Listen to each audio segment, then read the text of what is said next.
اللہ تعالیٰ کا لاکھ لاکھ شکر ہے کہ جس نے ہمیں انسان بنایا اور مسلمان گھرانوں میں پیدا کیا، ہماری کسی بھی کوشش کے بغیر ہمیں اسلام جیسی نعمت عطا کی۔ کبھی ہم نے غور کیا کہ یہ نعمت ہے کیا؟ یہ نعمت کوئی معمولی نعمت نہیں ہے، یہ نعمت وہ نعمت ہے جو ہمیں ہمارے خالق کی طرف سے ملی ہے۔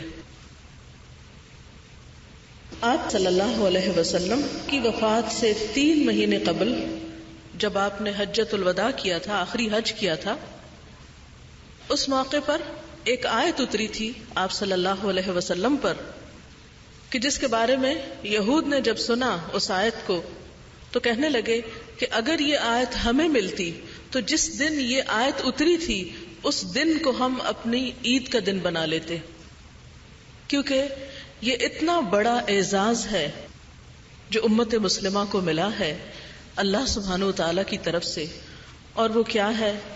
الیوم اکملت لکم دینکم، آج میں نے تمہارے لیے تمہارا دین مکمل کر دیا، واتممت علیکم نعمتی، اور اپنی نعمت تم پر تمام کر دی، پوری کر دی، مکمل کر دی، یعنی پوری کی پوری نعمت یا نعمتوں میں سے کسی نعمت کا اگر کوئی تصور کیا جا سکتا ہے تو وہ نعمت اے امت مسلمہ میں نے تم کو عطا کر دی، اتنی بڑی نعمت کہ جس کے بعد کسی نعمت کا تصور نہیں کیا جا سکتا۔ اور وہ نعمت کیا ہے؟ وَرَضِيتُ لَكُمُ الْإِسْلَامَ دِينًا، کہ میں نے تمہارے لیے اسلام کو بطور دین پسند کر لیا۔ لیکن آج ہم ایک دو راہے پر ہیں، آج ہم اس نعمت کی قدردانی نہیں کر رہے، آج ہم مسلمان ہوتے ہوئے اس نعمت کو پاس رکھتے ہوئے اپنی اصل شکل میں اس کے موجود ہوتے ہوئے پھر ہم حیران و پریشان ہیں کہ ہمیں کدھر جانا ہے، ہمیں کیا کرنا ہے، ہمارے مسائل کا حل کیا ہے، ہمارے دکھوں کا مداوا کیا ہے، ہماری مشکلات کا حل کہاں ہے۔ حل پاس موجود ہے لیکن نظریں دوسروں کی طرف لگائی ہوئی ہیں، دیکھ اوروں کی طرف رہے ہیں کہ شاید ہمارے دکھوں کا درما کوئی اور کرے۔ یاد رکھیے کہ ان اللہ لا یغیر ما بقوم حتی یغیروا ما بانفسہم، اللہ تعالی کسی قوم کی حالت نہیں بدلتا جب تک کہ وہ اپنی حالت خود نہ بدلے۔ آج مسلمان جس حال میں ہیں یہ حال ان کا بدل نہیں سکتا جب تک کہ ہم میں سے ہر فرد اپنے آپ کو نہ بدلے، جب تک کہ ہم انفرادی سطح پر اور اجتماعی سطح پر اپنے اندر تبدیلی نہ پیدا کریں۔ اگر ہم اپنے اندر تبدیلی پیدا کریں گے، اگر ہم بدلیں گے، اگر ہم اس نعمت کی قدر کریں گے، اگر ہم اپنی پہچان پر فخر کریں گے بحیثیت ایک مسلمان کے، تو ہی ہمارا حال بدل سکتا ہے۔ لیکن افسوس یہ کہ اس وقت تو ہمیں اپنی خوشی منانے کے دن بھولتے جا رہے ہیں، وہ دن ہمارے لیے بور ہو رہے ہیں، عید کے تصور کے ساتھ کوئی خوشی وابستہ نہیں رہی۔ عید کو منانے کا اور باقاعدہ ایک خوشی کے موقع کے طور پر منانے کا ہمارے پاس کیا ایجنڈا ہے، کیا پروگرام ہے؟ اس کے برعکس دوسری تہذیبوں اور دوسری ثقافتوں سے جو کچھ ہم نے برآمد کیا اس پر خوش ہو رہے ہیں،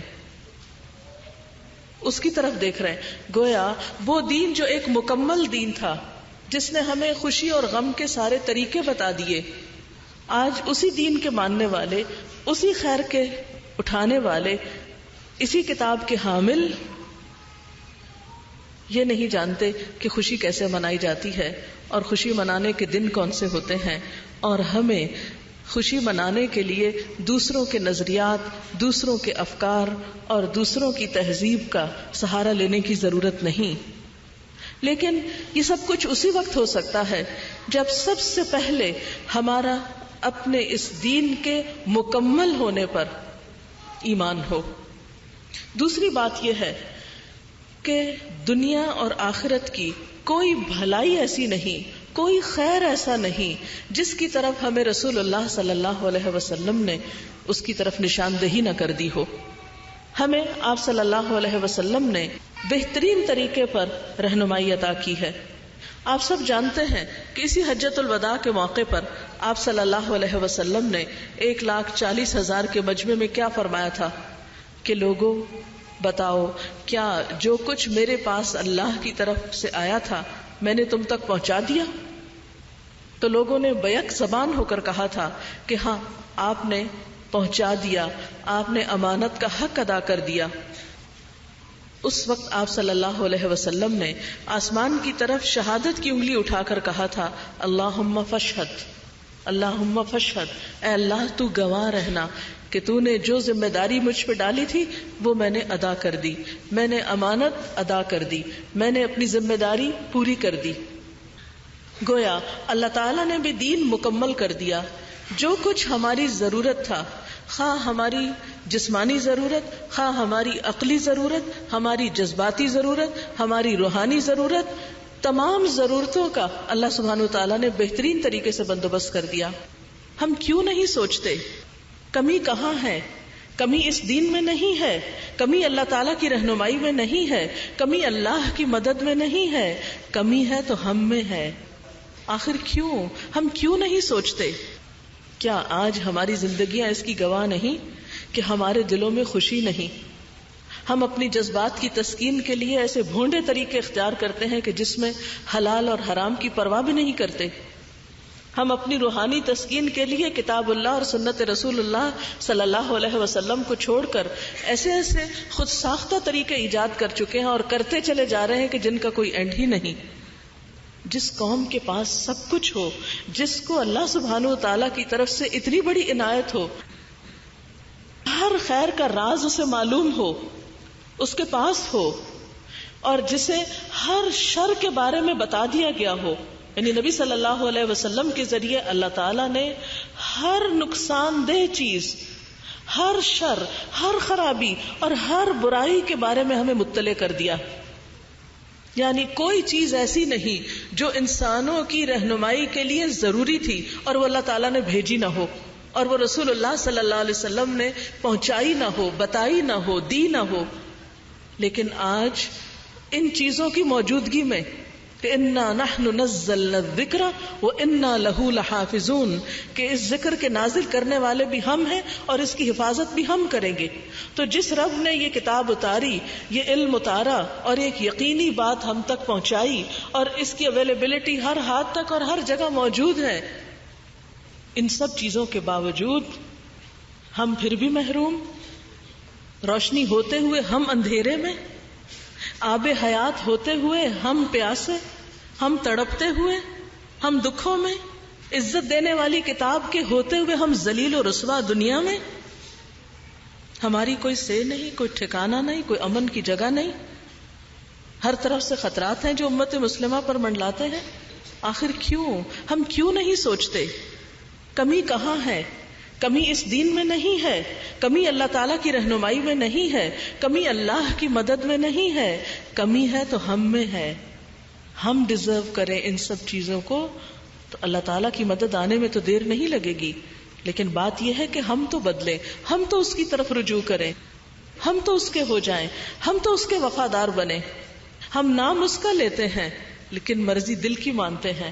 ہم بات اس کی کرتے ہیں، طریقوں پہ عمل غیروں کے کرتے ہیں. پھر یہ غداری نہیں تو کیا ہے؟ بے وفائی نہیں تو کیا ہے؟ کیا واقعی یہ اس دین کی قیمت ہے؟ کیا یہ واقعی اس دین کی قدردانی ہے؟ نہیں. لہذا آج اس دوراہے پہ کھڑے ہو کر ہمیں فیصلہ کرنا ہے کہ ہمیں کس کا بننا ہے، ہمیں کس طرف جانا ہے، ہمیں کس چیز کو قبول کرنا ہے. اپنی شناخت کے حوالے سے، اپنے مستقبل کے حوالے سے، اپنے آخرت کے انجام کے حوالے سے. ہم آخر کب تک دین اور دنیا کے بیچ میں گو مگو حالت میں، تذبذب کے عالم میں، بے یقینی کی کیفیت میں، ایک بے چینی کی حالت میں، ایک پریشانی کی حالت میں آخر کب تک رہیں گے؟ کیوں نہیں ہم فیصلہ کر لیتے کہ اے اللہ تو ہمارا خالق ہے، رزق تو ہمیں دیتا ہے، رہنمائی تو نے ہماری کی ہے، زندگی تیرے ہاتھ میں ہے، ہماری موت تیرے ہاتھ میں ہے، پلٹ کر تیری طرف جانا ہے. آخر ہم تیرے کیوں نہ بن جائیں؟ ہم دوسروں کی غلامی سے نکل کیوں نہیں آتے؟ اور سب سے پہلے تو خود اپنے نفس کی غلامی سے، سب سے پہلے تو خود اپنے اندر کے کمپلیکس سے۔ آخر ہم خالق کائنات کی رہنمائی کے ہوتے ہوئے پھر اسلام کے بارے میں شرمندہ کیوں ہیں؟ ہم دین کے احکامات کو پورے فخر کے ساتھ، اطمینان کے ساتھ، یقین کے ساتھ اور پورے اعتماد اور کانفیڈنس کے ساتھ آخر کیوں نہیں لیتے؟ ہمیں اللہ کے آگے جھکتے ہوئے کیوں شرم آتی ہے؟ ہمیں اللہ کی مرضی کے مطابق لباس پہنتے ہوئے کیوں گھٹن ہوتی ہے؟ ہمیں اللہ کے بتائے ہوئے طریقوں کے مطابق اپنی زندگی کے معاملات طے کرتے ہوئے آخر پریشانی کیوں ہوتی ہے؟ وہ کیا وجہ ہے؟ وہ کیا سبب ہے؟ سبب اپنے اندر کی گرہ ہے، اس کو کھولنا ہوگا۔ سبب اپنے اندر کی ایک اٹک ہے جسے نکالنا ہوگا اور پورے کا پورا اللہ کے دین میں داخل ہونا ہوگا۔ قرآن پاک میں اللہ سبحانہ و تعالیٰ فرماتے ہیں یا ایھا الذین آمنوا ادخلوا فی السلم کافہ، اے لوگو جو ایمان لائے ہو اسلام میں پورے کے پورے داخل ہو جاؤ۔ اپنی ذاتی زندگی میں، اپنی اجتماعی زندگی میں، اپنے شادی بیاہ کے معاملات میں، اپنے خوشی اور تہوار کے معاملے میں، ہر چیز میں سب سے پہلے اللہ کی ذات۔ ہم یہ تو دیکھتے ہیں کہ فلاں کیا کہے گا اور فلاں کیا کہے گا، ہم کیوں نہیں دیکھتے کہ جس کی بنائی ہوئی زمین پر ہم کھڑے ہیں اور جس کے اطاعت گزار ہیں ہم، جس کے نام کا کلمہ ہم پڑھتے ہیں اور جس کی طرف پلٹ کر جانا ہے، اس کو ہم کیا جواب دیں گے؟ آخر ہماری وفاداری اسی کے ساتھ کیوں نہیں ہو جاتی؟ آخر ہم سب کی غلامی کا پندہ کاٹ کر صرف اس کے غلام کیوں نہیں ہو جاتے؟ سب سے پہلے جو کلمہ میں اور آپ پڑھتے ہیں لا الہ الا اللہ، اور دنیا کا یہ واحد ایسا کلمہ ہے کہ جو سب سے پہلے لا کہہ کے ہر چیز کی نفی کر دیتا ہے الا اللہ، سوائے اللہ کے۔ جب ہماری زبان یہ کہتی ہے کہ لا الہ الا اللہ تو ہمارا عمل اس کی تصدیق کیوں نہیں کرتا کہ واقعی کوئی الہ نہیں، کوئی بڑا نہیں سوائے اللہ کے، اور مجھے اس کی طرف سے آئی ہوئی بات کو ماننے میں کچھ بھی رکاوٹ نہیں، چاہے میری جان جائے، چاہے میرا مال جائے، چاہے کچھ بھی جائے، مجھے اس کا وفادار ہونا ہے جس کی طرف مجھے پلٹ کر جانا ہے، جس کے سامنے جا کر کھڑے ہونا ہے، جس کے سامنے جا کر مجھے حساب کتاب دینا ہے۔ لیکن یاد رکھیے یہ سب کچھ صرف تمناؤں اور خیالات سے نہیں ہوگا، یہ سب کچھ کرنے سے ہوگا۔ کرنے کے کام پھر کیا ہیں؟ کہاں سے شروع کریں؟ تو اس کے لیے میں آج آپ کو 4 باتیں بتاؤں گی اور ان 4 چیزوں پر آپ سوچنا شروع کریں۔ آپ کی زندگی انتہائی قیمتی زندگی ہے۔ آپ سب کو جو زندگی ملی ہے صرف ایک بار ملی ہے، یہ دوبارہ نہیں ملے گی۔ یہ اتنی قیمتی ہے کہ اس زندگی میں آپ جو کچھ کریں گے اسی پر منحصر ہے آپ کے کل کی زندگی۔ اگر آج آپ ایک کامیاب انسان کے طور پر زندگی بسر کرتے ہیں تو ہی کل کامیابی کی زندگی آخرت میں آپ کو ملے گی۔ لیکن اگر آج دنیا میں آپ وقت ضائع کر کے چلے جاتے ہیں اور کبھی ایک نعرے کے پیچھے چل دیتے ہیں، کبھی دوسرے کے، کبھی ایک بلانے والے کے نقش قدم کی پیروی کرنے لگتے ہیں اور کبھی دوسرے کے، کبھی ایک کی غلامی ہے کبھی دوسرے کی غلامی ہے، تو بات نہیں بنے گی۔ یہ زندگی تجربہ گاہ نہیں ہے، یہ زندگی صرف ایک بار ملی ہے اور اللہ تعالیٰ نے ہمیں اپنے لیے پیدا کیا تھا۔ ما خلقت الجن والانس الا لیعبدون، ہمیں اس نے اپنے لیے بنانا ہے، لہذا ہماری خیر خواہی اور بھلائی اور کامیابی اور فلاح اسی میں ہے کہ ہم اس کے بن جائیں، اس کے ہو جائیں، اس کے ہونے میں ہی ہماری کامیابی ہے۔ تو آئیے ہم دیکھتے ہیں ان 4 نکات کو، ان 4 باتوں کو جو میں ابھی آپ سے کرنے جا رہی ہوں، جو آج آپ یہاں سے سوچ لے کر انشاءاللہ اٹھیں گے اور پھر آئندہ دنوں میں آپ اپنے آپ سے پوچھیں گے کہ آپ کیا کر رہے ہیں۔ آپ دیکھیے کہ یہ زندگی جیسا کہ میں نے ابھی عرض کیا چونکہ ایک بار ملی ہے اور ہم سب چاہتے ہیں کہ ہم ایک کامیاب انسان کے طور پر زندگی بسر کریں، ہمیں ناکامی نہ ہو، ہمیں خسارہ نہ ہو۔ ہر شخص کو کامیابی کا لفظ، خوش قسمتی کا لفظ اچھا لگتا ہے۔ ہم میں سے ہر شخص یہ چاہتا ہے کہ وہ ہمیشہ کی کامیابی حاصل کر سکے۔ آپ دیکھیں کہ عام زبان میں جس کو ہم فیل ہونا کہتے ہیں، فیل ہونا ایک بہت ہی تکلیف دہ لفظ ہے، ناکام ہونا ایک بہت ہی پریشان کن بات ہے۔ فیلئر سے پاک زندگی کیسے ہو، ہم ناکامیوں سے کیسے بچیں، ہم کامیاب انسان کیسے ہوں، ہم کس طرح اپنے آپ کو ہمیشہ کی مشکلات سے بچا لیں. اس کے لیے پہلی بات یہ ہے کہ اپنے آپ کو پہچانیں، اپنا جائزہ لیں، اپنی زندگی کا مطالعہ کریں، اپنے حالات کو دیکھیں. نمبر 2 یہ ہے کہ اپنے انسانوں کے ساتھ معاملات کو دیکھیں.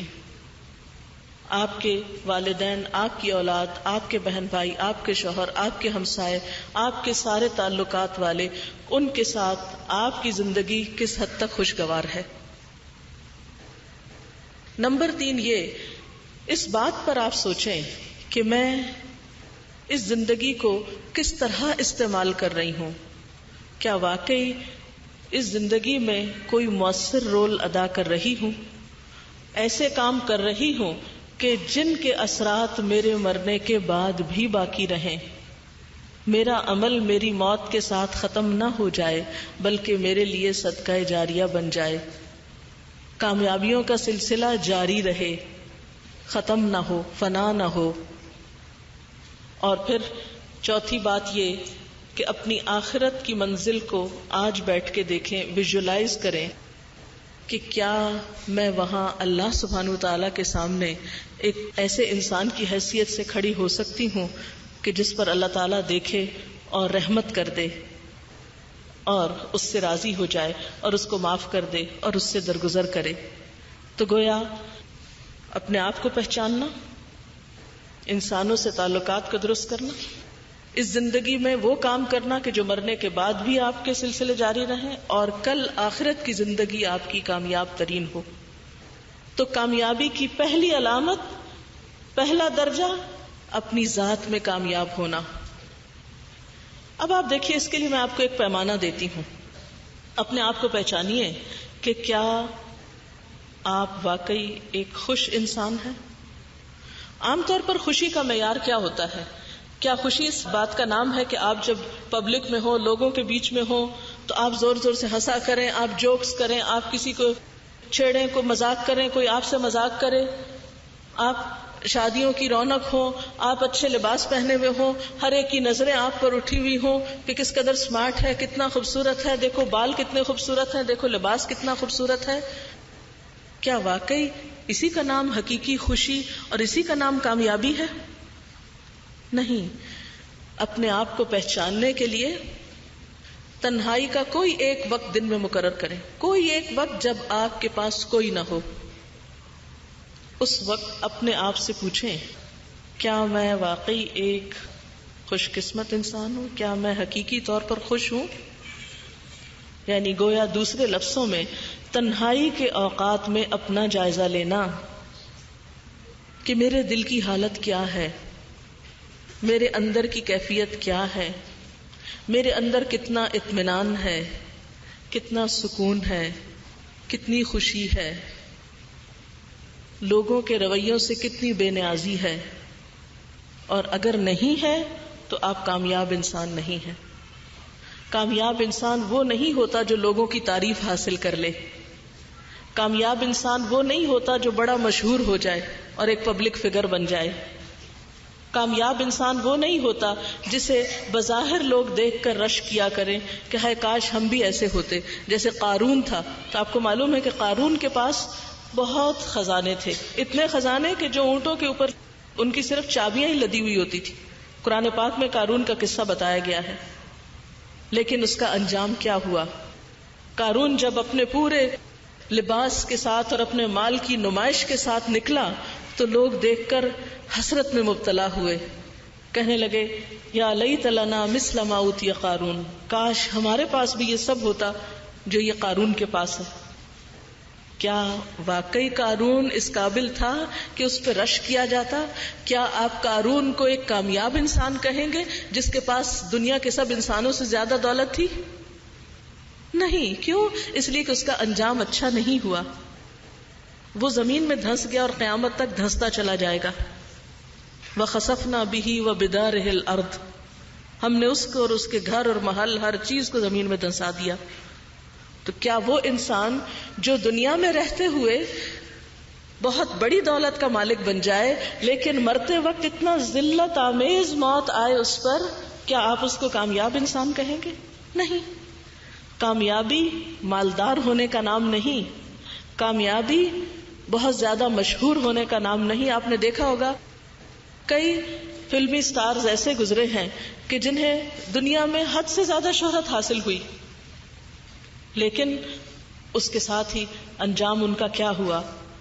بعض نے خودکشی کر لی، بعض نے خودکشی کرتے ہوئے اپنے پیچھے جو نوٹ چھوڑے وہ اس میں اتنے حسرت ناک پیغام تھے. مارلن منرو کا نام آپ نے سنا ہوگا، جس کو صرف ایک دفعہ کس کرنے کی قیمت کئی $1000 تھی، لیکن مرنے سے پہلے وہ لکھتی ہے کہ میں دنیا کی بدقسمت ترین انسان ہوں کہ جس کو صرف ایک کس کرنے کے لیے لوگ $1000 دینا چاہتے ہیں، مگر اس کے دل کو کوئی حقیقی خوشی دینے والا نہیں، اس کی حقیقی قدردانی کرنے والا کوئی نہیں. عبرتناک مثالوں سے تاریخ بھری ہوئی ہے، لیکن اس کے باوجود ہم بعض اوقات خوش قسمتی اور کامیابی سمجھتے ہیں شہرت پانے کو، تعریف چاہنے کو، مالدار کہلانے کو، بڑا گھر بنانے کو، اچھا لباس پہننے کو، بہت خوبصورت ہیئر کٹنگ کو. کیا واقعی یہ سب کچھ کامیابی ہے؟ کیا ہماری زندگی کا مقصد اور محور اور ہماری زندگی کی انتہا بس اسی چیز کے اندر ہے کہ ایک شخص نے لباس بہت خوبصورت پہننا سیکھ لیا تو وہ کامیاب ہو گیا؟ نہیں. بہت زیادہ مال مل گیا تو کامیاب ہو گئے؟ نہیں. بہت شہرت مل گئی تو کامیاب ہو گئے؟ نہیں. اوناسس کے بارے میں آپ نے سنا ہوگا کہ جو دنیا کا امیر ترین انسان ہے، کہ اس کے پاس ہر چیز تھی، بے شمار جہاز، بحری بیڑے جو زبردست تجارت کرتے تھے، لیکن اس سے جب پوچھا گیا کہ کیا تم اپنے آپ کو خوش قسمت انسان سمجھتے تو اس نے کہا نہیں. اس کو ایک عجیب و غریب بیماری تھی کہ وہ اپنی پلکیں خود نہیں جھپک سکتا تھا. اس کی آنکھوں کو سولوشن ٹیپ سے کھول دیا جاتا تھا اور جب وہ ہٹائی جاتی تھی تو وہ گر جاتے تھے پپوٹے اور وہ سو جاتا تھا. کتنے ہی بے شمار لوگ ایسے ہیں. اور اس سے پوچھا گیا کہ اگر تم اپنی ساری دولت دے کر کوئی خواہش اپنی چاہو کہ پوری ہو تو وہ کون سی ہے؟ تو اس نے کہا ایک دفعہ اپنی مرضی سے آنکھ جھپکنے کی. تو یاد رکھیے بہنوں، ہماری زندگی جس ڈگر پہ جا رہی ہے، جن چیزوں کے پیچھے ہم بھاگ رہے ہیں، جن کو ہم آئیڈیالائز کر رہے ہیں، جن کی حسرتیں ہم دلوں میں لیے ہوئے ہیں، جن چیزوں پر ہم دل مسوس کے رہ جاتے ہیں اور دوسروں کی ظاہری چکا چوند کو ہم کامیابی سمجھتے ہیں، یہ کامیابی نہیں ہے. کامیابی کیا ہے؟ تنہائی میں اپنے آپ سے پوچھیں، جب آپ کے ارد گرد کوئی نہ ہو، جب آپ کسی شادی سے، کسی فنکشن سے لوٹیں جہاں آپ نے بہت کہکہے لگائے ہوں، جہاں آپ کو ڈھیروں تعریفیں ملی ہوں، جہاں آپ کو لوگوں نے بہت اپریشیٹ کیا ہو، اس سے واپسی پر جب آپ تنہا اپنے کمرے میں ہو تو آپ کے دل کا عالم کیا ہوتا ہے؟ کیا واقعی وہاں بھی آپ کے لبوں پہ مسکراہٹ ہوتی ہے؟ کیا وہاں بھی آپ ایک مطمئن انسان ہوتے ہیں؟ کیا آپ تنہائی میں اپنے رب سے باتیں کرنا جانتے ہیں؟ کیا تنہائی میں، کیا کسی بھی لمحے ایسے موقع پر آپ کے اندر یہ خواہش تو نہیں ہوتی یا یہ خیال تو نہیں آتا کہ میں ایک بدقسمت انسان ہوں، یا یہ کہ خوشی حاصل کرنے کا اصل طریقہ اور اصل ذریعہ کیا ہے؟ تو یہ سب کچھ اس وقت ہوگا جب آپ صحیح راستہ اختیار کریں گے. اور وہ کیا ہے؟ اپنی قیمت پہچانیے، اپنی قدر پہچانیے، اپنی زندگی اور اپنے وقت کو داؤ پہ نہ لگائیے، تجربات کی نظر نہ کیجیے، محض دنیا کی ظاہری چکا چوند میں جا کر اپنا وقت برباد نہ کیجیے. قیامت کے دن انسان کو جب اس کی ساری زندگی کا وہ دکھایا جائے گا تو اس وقت اس سے پوچھا جائے گا قال کم لبثتم فی الارض عدد سنین، کتنے سال دنیا میں رہ کر آئے ہو؟ قالوا لبثنا یوما او بعد یوم فاسأل العادین، لوگ کہیں گے ایک دن یا دن کا بھی کچھ حصہ. جیسے ایک اور جگہ پر آتا ہے لم یلبثوا الا عشیۃ او ضحاها، قیامت کے دن لوگ کہیں گے کہ ہم تو دنیا میں صبح کا ایک پہر یا شام کا ایک حصہ ٹھہر کر آئے ہیں. آپ گننے والوں سے پوچھ لیجئے، یہ لمبی لمبی زندگیاں اور دنیا کی یہ ڈھیروں بظاہر خوشیاں قیامت کے دن ان کی کوئی قدر و قیمت، کوئی حیثیت نہ ہوگی. وہاں کی یہ لمبی زندگی ایک پل برابر محسوس ہوگی انسان کو. لہٰذا آج اس زندگی کی قدر پہچانیں اور اس میں ایسے کام کر جائیں کہ اس کے بدلے میں آپ کی ہمیشہ کی زندگی سنور جائے. لہٰذا کامیاب زندگی بسر کرنے کے لیے اپنے وقت کا صحیح استعمال بے حد ضروری ہے. اپنی ساری مصروفیات کا جائزہ لیں کہ آپ کیا کیا کیا کرتے رہتے ہیں اور اس میں اللہ کے حقوق کتنے ادا ہو رہے ہیں, پھر بندوں کے حقوق کتنے ادا ہو رہے ہیں. اور دوسری چیز, کامیاب انسان وہ نہیں کہ جو صرف خود کو بڑی چیز سمجھتا رہے, صرف چند ظاہری تعریفیں سن کر خوشی سے پھولا نہ سمائے اور سمجھے کہ میں بہت بڑی چیز ہوں, یا جس کی تعریف لوگ صرف اس کے ڈر سے کریں, یا جس کی بات لوگ محض اس کے خوف سے مانیں. ایسا انسان کامیاب نہیں. کامیاب وہ ہے جس کے تعلقات اس کے آس پاس والوں سے بہترین ہوں. مثلاً اگر آپ اپنے گھر میں رہتے ہیں تو آپ اپنے آپ سے پوچھئے, کیا آپ کا شوہر آپ سے خوش ہے؟ بحیثیت بیوی کے آپ کا فرض بنتا ہے کہ آپ اپنے شوہر کو خوش کریں. کیا آپ کے بچے آپ سے خوش ہیں؟ کیا آپ کے ہمسائے آپ سے خوش ہیں؟ کیا وہ لوگ جو کہیں پر بھی آپ کے ساتھ مل جل کر کام کرتے ہیں وہ آپ کے ساتھ خوش ہیں؟ اگر بات یہ نہیں اور بات یہ ہے کہ آپ ان سے نفرت کرتے ہیں اور وہ آپ سے نفرت کرتے ہیں, وہ آپ کی شکل نہیں دیکھنا چاہتے اور آپ ان کی شکل نہیں دیکھنا چاہتے, تو اس کا مطلب ہے کہیں کمی ہے.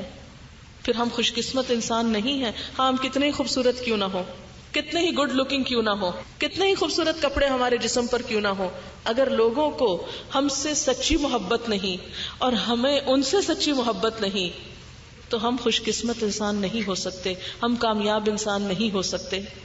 لہذا ہمیں لازمی طور پر اس پہلو پر غور کرنے کی ضرورت ہے کہ میں انسانوں کے حقوق میں کہاں کہاں کمی کر رہی ہوں. میں اپنے شوہر اور بچوں, والدین اور بہن بھائیوں کے حق میں کہاں کمی کر رہی ہوں. عام طور پر ہوتا یہ ہے کہ ہم سارے قصور دوسروں کے بتاتے ہیں. وہ ایسا ہے اس لیے میں اس کے ساتھ ایسا کرتی ہوں, وہ فلاں ایسا ہے, وہ فلاں ایسا ہے. آپ اپنے نوکروں سے پوچھئے کہ آپ کی قدر و قیمت کیا ہے, دوستوں سے پوچھئے, رشتہ داروں سے پوچھئے. لہذا اس پہلو پر خصوصی طور پر کام کرنے کی ضرورت ہے. پھر یہ تعلقات کس طرح درست کیے جائیں, کس طرح بہترین ہو سکتے ہیں, یہ کون ہمیں بتائے گا؟ جس طرح پہلے سوال کا جواب کون ہمیں دے گا کہ وقت کا بہترین استعمال کیسے ہو, اور وقت میں صرف مہینوں اور سالوں کا نہیں, گھنٹوں اور منٹس کا, منٹس تو کیا سیکنڈز کا صحیح استعمال. پھر یہ تعلقات کس طرح درست کیے جائیں, کس طرح بہترین ہو سکتے ہیں, یہ کون ہمیں بتائے گا؟ جس طرح پہلے سوال کا جواب کون ہمیں دے گا کہ وقت کا بہترین استعمال کیسے ہو, اور وقت میں صرف مہینوں اور سالوں کا نہیں, گھنٹوں اور منٹس کا, منٹس تو کیا سیکنڈز کا صحیح استعمال. اس لیے کہ وقت اتنی قیمتی چیز ہے کہ اگر ایک لمحہ بھی چلا جائے تو پوری دنیا کی دولت خرچ کر کے آپ اسے واپس نہیں لے سکتے. قیامت کے دن انسان کی زندگی کے بہت سے لمحات اس کے لیے باعث حسرت ہوں گے جن کو اس نے بیکار کاموں میں گزارا ہوگا, بیکار چیزوں میں بیکار وقت ضائع کیا ہوگا, جس میں اس نے کوئی مفید کام نہ کیا ہوگا. انسان اس وقت تڑپے گا اور پچھتائے گا کہ اے کاش مجھے ایک دفعہ مہلت ملتی تو میں اپنے ان سارے اوقات کو بہترین طرح استعمال کرتا. آپ دیکھیے مثلاً کسی کے دولت ختم ہو گئی تو وہ دوبارہ بھی کمائی جا سکتی ہے. زندگی میں آپ نے دیکھا ہوگا اگر ایک رشتہ فوت ہو جاتا ہے, دنیا سے چلا جاتا ہے, ایک دوست دور ہوتا ہے, تو اللہ تعالیٰ اس کے بدلے میں کوئی نہ کوئی اور آپ کے لیے بندوبست کر دیتے ہیں. اگر آپ کی خدا نخواستہ صحت میں کوئی ایک چیز کا نقصان ہو جاتا ہے تو دوسری چیزیں آپ کے پاس موجود ہوتی ہیں. لیکن یاد رکھیے کہ جب ایک دفعہ وقت ہاتھ سے نکل جاتا ہے, کوئی طریقہ ہے ہی نہیں اس زمین پر کہ وہ دن یا وہ گھنٹہ یا وہ منٹ آپ کا واپس آپ کو مل جائے. ایک نیا دن آپ کو ملتا ہے جو نیا ہوتا ہے, لیکن گزرنے والا گزر چکا ہوتا ہے. اس لیے کوئی دن بھی آپ کا بیکار نہ گزرے, کوئی دن اور کوئی وقت آپ کا ایسے کاموں میں نہ گزرے کہ جس سے آپ نے کوئی پروڈکٹیو یا کوئی مفید مثمر چیز حاصل نہ کی ہو. آپ دیکھیے کہ اور کچھ نہیں, کوئی کام نہیں آپ کے پاس کرنے کو, آپ موٹر میں بیٹھے کہیں جا رہے ہیں اور کچھ نہیں, ذکر کیجئے. ایک دفعہ الحمدللہ کہنا میزان کو بھر دیتا ہے، دل کو اطمینان نصیب ہوتا ہے، اللہ کا قرب نصیب ہوتا ہے. ہم آخر ان لمحات کو اپنے ہاتھ سے کیوں جانے دیتے ہیں، کیوں ضائع کر دیتے، کیوں گنوا دیتے ہیں؟ تو ہمیں جہاں اپنی قدر پہچاننی ہے وہ دراصل اپنے وقت کی قدر پہچانی، کیونکہ ہماری زندگی کیا ہے یا ہمارا وقت کیا ہے. وقت از اکول ٹو اور لائف. ٹائم کیا، ٹائم کس چیز کا نام ہے؟ ٹائم زندگی ہے، اور جو برف کی طرح پگھل رہی ہے، جیسے والعصر ان الانسان لفی خسر. قسم ہے زمانے کی، یقیناً انسان خسارے میں ہے، نقصان میں ہے. امام شافعی نے کہا تھا کہ اگر لوگ صرف اس ایک صورت کو اچھی طرح جان لیں، سمجھ لیں، تو وہ نقصان سے بچ جائیں. اور انہوں نے اس کو اس سے تشبیہ دی تھی کہ جیسے ایک برف بیچنے والا برف بیچ رہا ہوتا ہے اور وہ پکار رہا ہوتا ہے کہ لوگوں میری برف خرید لو، کیونکہ اگر پگھل گئی تو میرا سارا سرمایہ جو ہے وہ بہہ جائے گا، ضائع ہو جائے گا. تو بالکل اسی طرح اگر ہم اپنی زندگی کے لمحات استعمال نہیں کرتے تو یہ بھی ہمارے اوپر سے پگھل کے بس ویسٹ ہو رہے ہیں، ضائع ہو رہے ہیں، جا رہے ہیں. لہٰذا اگر آپ چاہتے ہیں کہ کامیاب ہوں تو سب سے پہلے اپنی زندگی اور اپنے وقت کی قدر پہچانیں، اپنے آپ کو مفید کاموں میں لگائیں. وہ مفید کام کون سے ہیں؟ وہ اللہ کی کتاب آپ کی رہنمائی کرے گی، وہ نبی صلی اللہ علیہ وسلم کی سنت آپ کی بہترین عملی رہنمائی کرے گی. آپ اپنے دن رات کیسے گزارا کرتے تھے، آپ کے طور طریقے کیا تھے، اور پھر اس کے بعد انسانوں سے تعلقات بہتر بنانے کے گر اور سلیقے کیا ہیں. پھر آپ کو اللہ کے رسول صلی اللہ علیہ وسلم کی زندگی سے بہترین معلومات ملیں گی. اور اس میں آپ صلی اللہ علیہ وسلم نے کیا فرمایا تھا، کیا میں تمہیں وہ طریقہ نہ بتا دوں کہ جس کے کرنے سے تمہاری باہم محبت پیدا ہو جائے گی، اور وہ ہے افشوا السلام بینکم، آپس میں سلام کو خوب رواج دو. اگر آپ اپنے گھر کے اندر ہی اس کی ابتدا کریں، صبح اٹھتے ہی اپنے شوہر کو سلام کریں، بچوں کو آپ ابتدا کریں، آپ آغاز کریں. صحابہ کرام کا طریقہ یہ ہوتا تھا کہ ایک دیوار بیچ میں حائل ہو جاتی تھی، پھر سامنے آتے تھے، پھر سلام کرتے تھے. تو انسانی تعلقات کو بہترین بنانے کے بہت سے طریقوں میں ٹاپ موسٹ طریقہ جو ہے وہ سلام کو عام کرنے کا ہے. مسکراہٹ کے ساتھ سلام. یہ کیسے ہو سکتا ہے کہ ایک بہو اور ساس دونوں ہر روز آپس میں ایک دوسرے کو مسکرا کے سلام کریں اور پھر لڑائی بھی کریں؟ وہ لڑائی اور فتنے اور جو مس انڈرسٹینڈنگز اور لیک آف کمیونیکیشن سے بہت ساری چیزیں بگڑتی ہیں، وہ اس وجہ سے کہ ہم نے ایک پہلی ابتدائی سنت ہی کو بھلا دیا.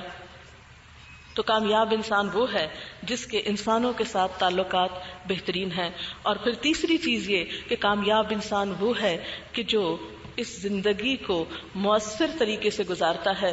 وہ صرف وقت کو کاٹ نہیں رہا، وہ صرف وقت گزار نہیں رہا، وہ صرف آج کے لیے کام نہیں کرتا، وہ کل کے لیے بھی کام کرتا ہے. قرآن پاک میں اللہ سبحانہ وتعالیٰ فرماتے ہیں وَلْتَنْظُرْ نَفْسٌ مَا قَدَّمَتْ لِغَدٍ.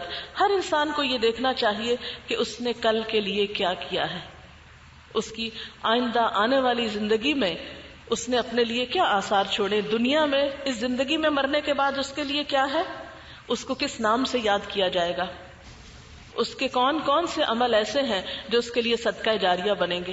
اور پھر کل کی زندگی میں، آخرت کی زندگی میں جو کامیاب ہے وہی دراصل کامیاب ہے. جو وہاں آگ سے بچا لیا گیا، جو وہاں کی رسوائی سے بچا لیا گیا، وہ ہے اصل کامیاب انسان. یہ جو تیسری چیز ہے کہ آپ اس زندگی میں ایک افیکٹو اور مؤثر رول پلے کریں. یعنی ایک تو زندگی ہے کہ بس آئے دنیا میں ایک روٹینی زندگی گزاری اور چلے گئے اور بات ختم. نہ دل میں کوئی تڑپ ہے، نہ امنگ ہے، نہ تمنا ہے، نہ کچھ کرنے کی خواہش ہے، اور نہ ہی اپنے پیچھے کوئی آثار چھوڑنے کی.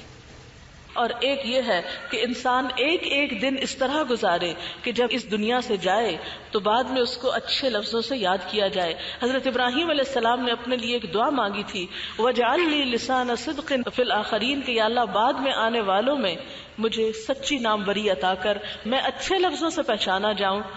اور اس سے مراد کوئی شہرت پانا نہیں، مراد یہ ہے کہ جب میں جاؤں تو لوگوں کے لیے ایک اچھی مثال ہوں، لوگوں کے لیے ایک رہنمائی کا ذریعہ ہوں. اور پھر آپ دیکھیے کہ بہترین انسان کون ہے. نبی صلی اللہ علیہ وسلم نے فرمایا خیر الناس من ينفع الناس.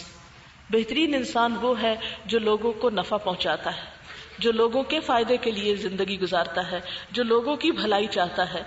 اور اس میں آپ دیکھیں کہ کتنا ریوارڈ ہے اس کام میں کہ آپ دوسروں کے خیر خواہ ہو جائیں. مثلا ایک بندہ مومن جب اپنے مومن بھائی کے لیے غائبانہ طور پہ دعا کرتا ہے، مثلا آپ کو نہیں پتا اور میں آپ کے لیے دعا کر رہی ہوں یا آپ میرے لیے دعا کر رہے ہیں، تو اللہ سبحانہ و تعالیٰ ایک فرشتہ مقرر کر دیتے ہیں. وہ فرشتہ آمین کہتا ہے اس شخص کی دعا پر کہ اللہ اس دعا کو قبول کر.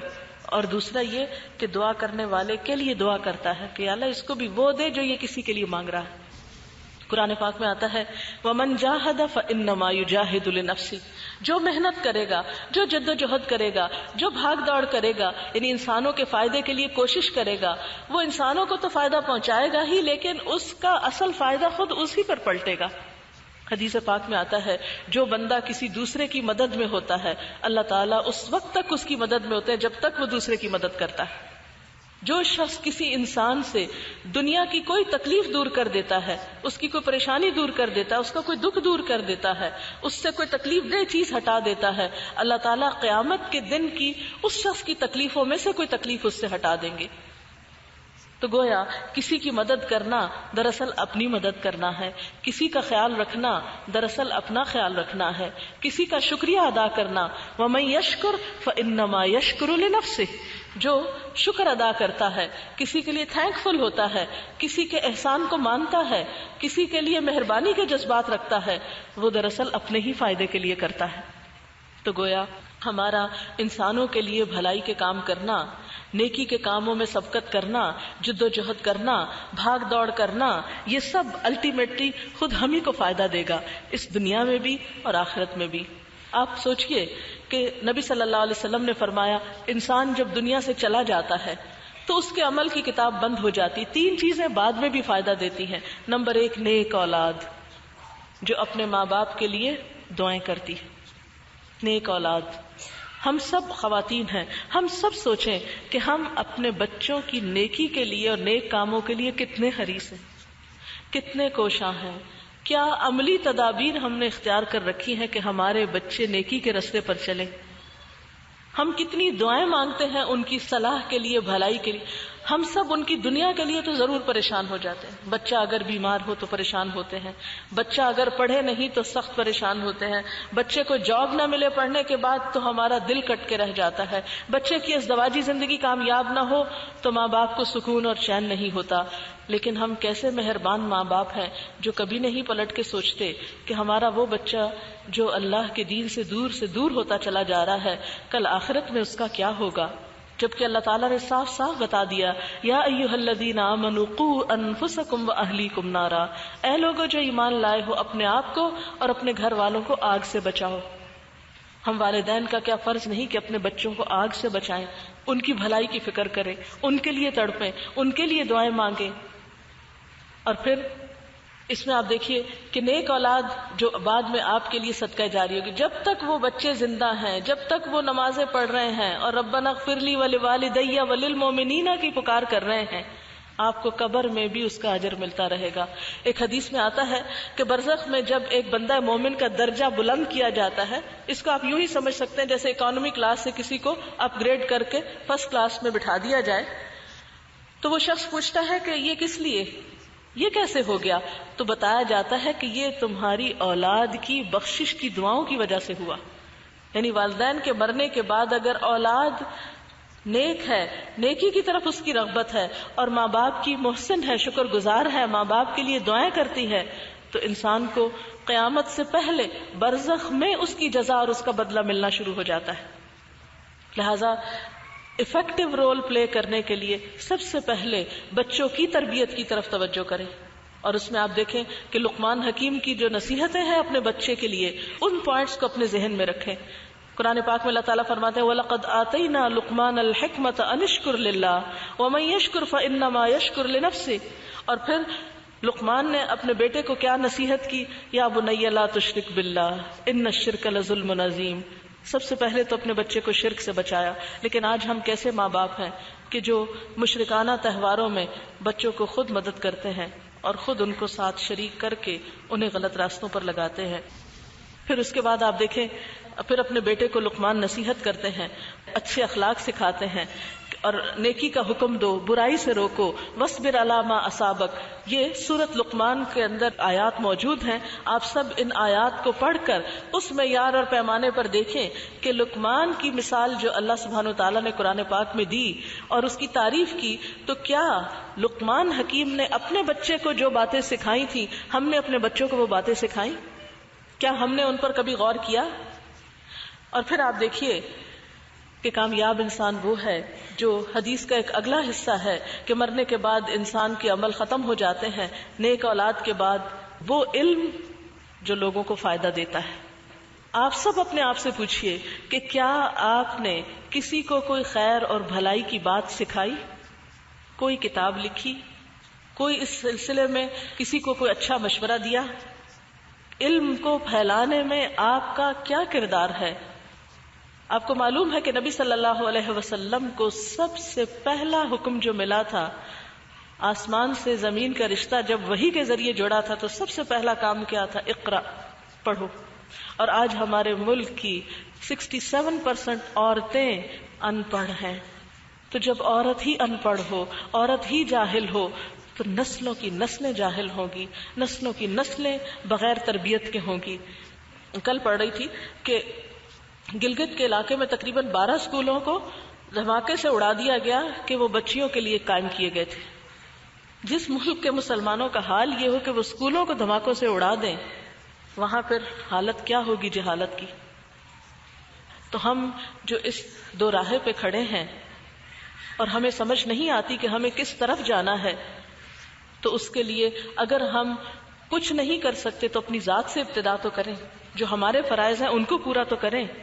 اگر ہم میں سے ہر شخص یہ سوچنے لگے کہ میں خیر اور بھلائی کی بات دوسروں تک کیسے پہنچاؤں، اور اس کے لیے وہ حریص ہو جائے اور اس کو کسی کے فائدے کے لیے نہیں، اپنے فائدے کے لیے سوچے، اپنے آثار کے لیے سوچے، ایک افیکٹو رول اس زمین پر پلے کرنے کے لیے سوچے کہ جو مرنے کے بعد بھی اس کی نیکیوں میں اضافے کا سبب بنے.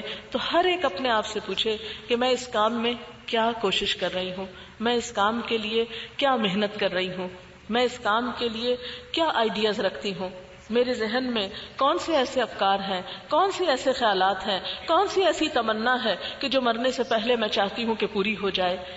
علم کو دنیا میں عام کرنے کے لیے، روشنیوں کو عام کرنے کے لیے، اندھیروں کو مٹانے کے لیے، کیونکہ علم ہی آگہی کا سبب بنتا ہے، علم ہی انسان کو اپنے آپ سے آگاہ کرتا ہے، علم ہی انسان کو خدا شناسی عطا کرتا ہے، اللہ تعالیٰ کی معرفت بھی اسی سے حاصل ہوتی ہے.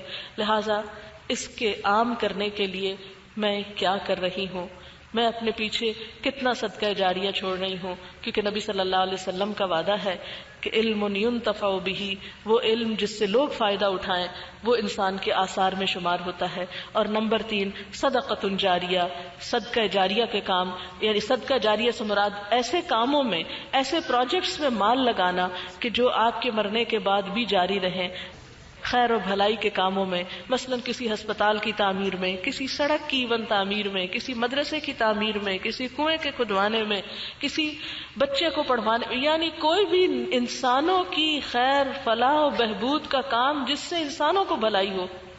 آج آپ دیکھیں کہ ہمارے کتنے ہی گاؤں ایسے ہیں، کتنے ہی علاقے ایسے ہیں کہ جن میں تعلیم نہیں ہے، بچوں کے پاس کتابیں نہیں ہیں، جانوروں کی سطح پہ زندگی بسر کر رہے ہیں کہ انہیں خبر ہی نہیں کہ علم کس چیز کا نام ہے، ان کے لیے کون سوچے گا، کون کرے گا. تو ایسے فلاحی منصوبوں میں شرکت کرنا، ایسے کام سوچنا کہ جس سے بڑے پیمانے پر انسانوں کی خیر اور بھلائی کا کام ہو سکے، اس میں کچھ نہ کچھ حصہ آپ پرسنلی اپنی طرف سے ڈالیں.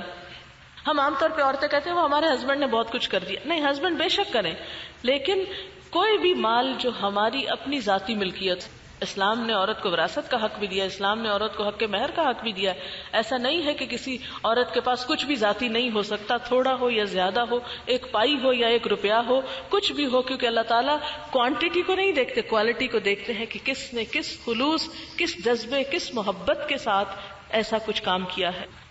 اور یہ ایک اور بات یہ ہے کہ جب بھی ہم کوئی افیکٹو رول پلے کرنے کی بات کرتے ہیں تو ہم سمجھتے ہیں کہ بہت بڑا کام ہو تو وہ تو ہے افیکٹو رول، یا یہ کہ ہم کوئی ایجاد کر دیں، یا یہ کہ ہم کوئی بہت مشہور انسان ہو جائیں، یا کوئی بہت بڑے بڑے کام کر جائیں. نہیں، اگر ایک چھوٹا سا کام جو دنیا میں کسی کو بھی پتا نہیں چلا کہ یہ آپ نے کیا ہے، اللہ تعالیٰ کے ہاں وہ بھی لکھا جائے گا، اللہ تعالیٰ کے ہاں وہ بھی آپ کے آثار میں شمار ہوگا.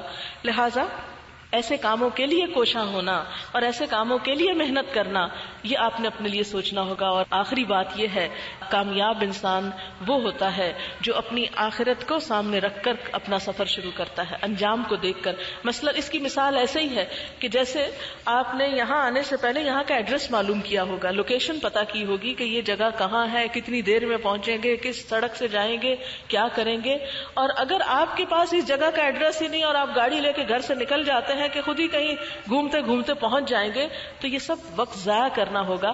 لہذا کامیابی کا انحصار اس پر ہے کہ آپ اپنی آخرت کے بارے میں کیا سوچتے ہیں، اس کی آپ نے کتنی تیاری کر رکھی ہے. اگرچہ یہ جتنے پہلے سٹیپ میں نے آپ کو بتائے یہ سارے الٹیمیٹلی اسی کی طرف ہمیں لے جاتے ہیں، لیکن ایک انسان دنیا میں کتنا بھی کامیاب ہو، مثلا دنیا میں وہ اپنی ذات میں مگن ہے، بہت خوش ہے، اسے لوگوں سے بے نیازی ہے، اس کے لوگوں ساتھ بھی اچھے ہیں تعلقات، مال و دولت بھی ہے اس کے پاس، اور اسی طرح بڑے بڑے رفائی کام کر رہا ہے، بڑے بڑے منصوبے اور بڑے بڑے پروجیکٹس اس نے بنائے ہوئے ہیں، بڑی شہرت ہے اس کی نیکی کے کاموں کی. لیکن کیا بنے گا اس وقت جب آخرت میں ان کاموں میں سے کوئی چیز بھی کام نہ آئے اور کچھ بھی اللہ کی خاطر نہ کیا گیا ہو اور کسی بھی چیز میں اخلاص نہ ہو. لہٰذا کوئی بھی نیکی کا کام آپ کریں گے تو اپنی آخرت کو سامنے رکھ کر کہ میرا گھر وہ ہے، میری منزل وہ ہے، مجھے وہاں پہنچنا ہے، وہاں کامیاب ہونا ہے. آپ حضرت آسیہ کی مثال کو اپنے سامنے رکھا کریں کہ جب فرعون نے اس پر ظلم کی انتہا کر دی تھی تو انہوں نے کیا دعا مانگی تھی؟ رب ابن لی عندک بیتا فی الجنہ، اے رب میرے لیے اپنے پاس جنت میں گھر بنا دے، اپنے پاس جنت میں گھر چاہیے، تیرے پاس جنت میں جانا چاہتی ہوں. لہٰذا یہ ایک عورت کی دعا ہے. اب آپ دیکھیں کہ ایسی کوئی دعا کسی مرد کی نقل نہیں ہوئی، اللہ نے اس عورت کو کتنی حکمت دے رکھی تھی. کبھی بھی اپنے آپ کو عورت سمجھ کر مظلوم نہ سمجھیں، کمتر نہ سمجھیں، احساس کمتری میں مبتلا نہ ہو اور اس فلسفے کو تو دل سے نکال ہی دیں کہ عورت کچھ نہیں کر سکتی. نہیں، عورت تو نسلوں کو سنوارتی ہے، عورت تو قوموں کی تاریخ بدل دیتی ہے. نسلیں آپ کے ہاتھ میں ہیں، مرد اور عورتوں کی باغ آپ کے ہاتھ میں ہے. اگر آپ ایک رول ماڈل ہوگی، اگر آپ ایک مؤثر کردار ادا کریں گی تو انشاءاللہ العزیز قوم کی تقدیر بدلے گی، امت مسلمہ کی تقدیر بدلے گی. مایوسی کی ضرورت نہیں. پھر ہم دو راہ پر نہیں، ایک ہی راہ پر ہوں گے، اور وہ راہ صراط مستقیم کی راہ ہوگی، وہ راہ اللہ سے ملانے والی ہوگی، وہ راہ جس میں کسی قسم کا کوئی خوف و خطر اپنے دل کے اندر نہیں ہوگا، خواہ وہ راہ آسان ہو یا مشکلات سے بھری ہوئی ہو. لیکن شوق کا سفر، اس کا کچھ مول نہیں. شوق کا سفر جب شروع ہوتا ہے، جب دلوں میں اللہ کی محبت جاگ اٹھتی ہے، جب انسانوں کو اپنی منزل نظر آنے لگتی ہے، جب انسانوں پر اپنی زندگی کے مقاصد واضح ہو جاتے ہیں، جب انسان اپنے دلوں میں پرسکون ہوتے ہیں، جب انسان اپنے ماحول میں پرسکون ہوتے ہیں، جب انسان زندگی میں ایسا مفید انسانوں کی بھلائی کا کام کرتے ہیں کہ جس سے الٹیمیٹلی پھر ان کو سکون دنیا اور آخرت میں ملتا ہے، اور جن انسانوں کی آخرت کامیاب ہوتی ہے وہی دراصل کامیاب لوگ ہیں. اور اس کے لیے وہ جتنی بھی قربانی کریں وہ ان کے لیے کوئی قربانی کی حیثیت نہیں رکھتی. تو اللہ تعالیٰ سے دعا ہے کہ ہمیں بہترین کاموں کی توفیق دے، ہمیں ایک بھرپور زندگی بسر کرنے کی توفیق دے، ہمیں ایک ایکٹیو رول ادا کرنے کی توفیق دے، ہمیں اپنی ذات کو پہچاننے کی توفیق دے، ہمیں انسانوں کی خدمت کی توفیق عطا کر. اور اے اللہ تو ہمیں اپنی آخرت کو بہترین طور پر اس کے لیے محنت کرنے اور سنوارنے کی توفیق عطا کر. اللہ تعالیٰ آپ سب سے راضی ہو، ہم سب کا حامی و ناصر ہو. آپ سب کے لیے دعائیں اور محبتیں. اللہ تعالیٰ آپ کو ہمیشہ دونوں جہانوں میں خوش رکھے اور بہترین کاموں کی توفیق دے. مجھے امید ہے آپ ان 4 نکات پر ضرور غور فرمائیں گے. تھوڑی سی دعا مانگ لیتے ہیں اور اس کے ساتھ ہی پھر اجازت چاہوں گی. سبحان اللہ والحمد للہ ولا الہ الا اللہ واللہ اکبر ولا حول ولا قوة الا باللہ العلی العظیم. اللہم صل علی محمد وعلی آل محمد کما صلیت علی ابراہیم وعلی آل ابراہیم انک حمید مجید. اللهم بارك على محمد وعلى آل محمد كما باركت على إبراهيم وعلى آل إبراهيم إنك حميد مجيد. ربنا آتنا في الدنيا حسنة وفي الآخرة حسنة وقنا عذاب النار. ربنا لا تزغ قلوبنا بعد إذ هديتنا وهب لنا من لدنك رحمة إنك أنت الوهاب. ربنا هب لنا من أزواجنا وذرياتنا قرة أعين واجعلنا للمتقين إماما. يا حي يا قيوم برحمتك نستغيث لا إله إلا أنت سبحانك إني كنت من الظالمين. یا اللہ پاک ہمیں اپنے دین کی قدر کرنے کی توفیق عطا فرما. یا اللہ ہمیں اپنے دین کی قدر پہچاننے کی توفیق عطا فرما. یا اللہ اس نعمت کا شکر ادا کرنے کی توفیق دے. یا اللہ ہمارے دین نے ہمیں جو بھی خیر اور بھلائی دی ہے اس سب سے بھرپور فائدہ اٹھانے کی توفیق عطا فرما. یا اللہ جس جس شر سے ہمارے دین نے ہمیں آگاہ کیا ہے ہمیں ہر اس شر سے محفوظ رکھنا.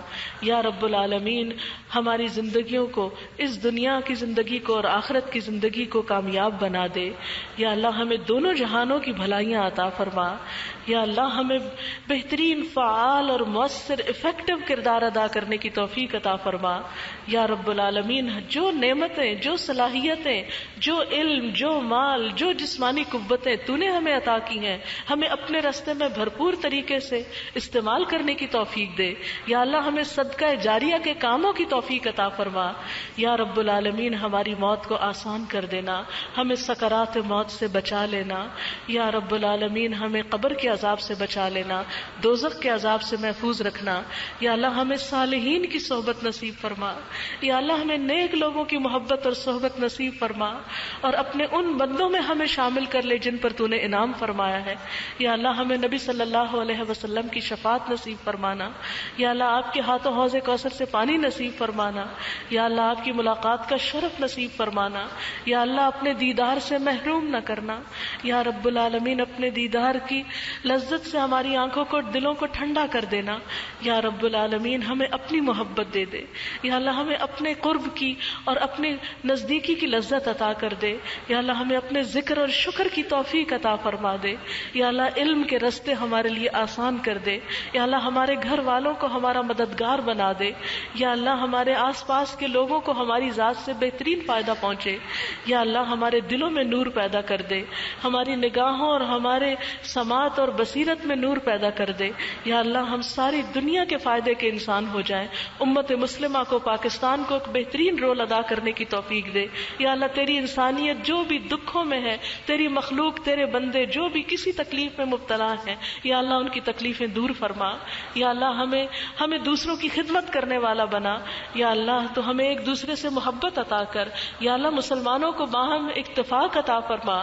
یا اللہ ان کے دلوں کو جوڑ دے. یا اللہ نفرتیں، عداوتیں اور فرقہ واریت کو دور کر دے. یا رب العالمین ہمیں اپنے لیے خالص کر لے. یا اللہ ہماری نیتوں کو صرف اپنے لیے خالص کر لے. یا اللہ تو ہمیں اپنی رحمت سے ڈھانپ لے. یا اللہ ہمارے گناہوں کی طرف نہ دیکھنا، اپنی رحمت کے ساتھ ہمیں بخش دینا. یا اللہ جنت الفردوس میں جگہ عطا فرمانا. یا اللہ نیک لوگوں کے ساتھ رکھنا. یا رب العالمین تو ہم تمام جو بھی کوئی بیمار ہے ان تمام بیماروں کو صحت کاملہ عطا فرما. یا اللہ جو بھی دکھی لوگ ہیں ان کے دکھ دور فرما. جو اپنے بچوں کی شادی کے لیے پریشان ہیں ان کی پریشانی دور فرما. یا اللہ جو بے اولاد ہیں انہیں اولاد کی نعمت نصیب فرما. یا اللہ تو ہمیں دنیا اور آخرت کی خیر اور بھلائیاں نصیب فرما. یا اللہ سب آنے والوں کو بہترین جزا عطا فرما. انتظام کرنے والوں کے لیے مجلس صدقہ جاریہ بنا دے. یا رب العالمین ہم سب کو خیر و بھلائی سے نواز دے. ربنا تقبل منا انک انت السمیع العلیم وتب علینا انک انت التواب الرحیم. وصلی اللہ تعالی علی خیر خلقہ محمد وعلی آلہ واصحابہ واہل بیتہ اجمعین برحمتک یا ارحم الراحمین. الہی آمین. سبحانک اللہم وبحمدک نشہد ان لا الہ الا انت نستغفرک ونتوب الیک. والسلام علیکم ورحمۃ اللہ وبرکاتہ.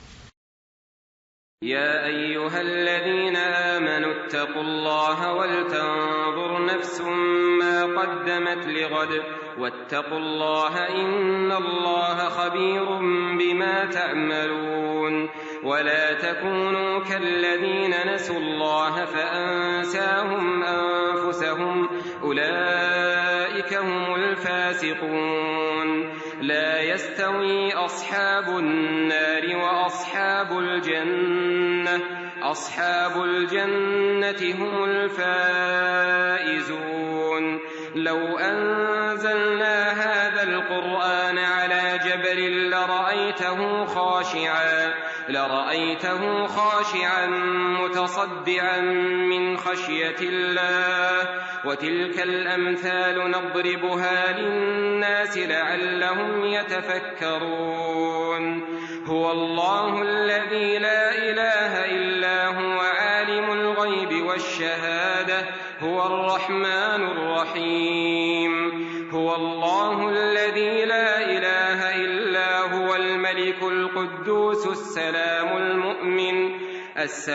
المؤمن المهيمن العزيز الجبار المتكبر سبحان الله عما يشركون هو الله الخالق البارئ المصور له الأسماء الحسنى يسبح له ما في السماوات والأرض وهو العزيز الحكيم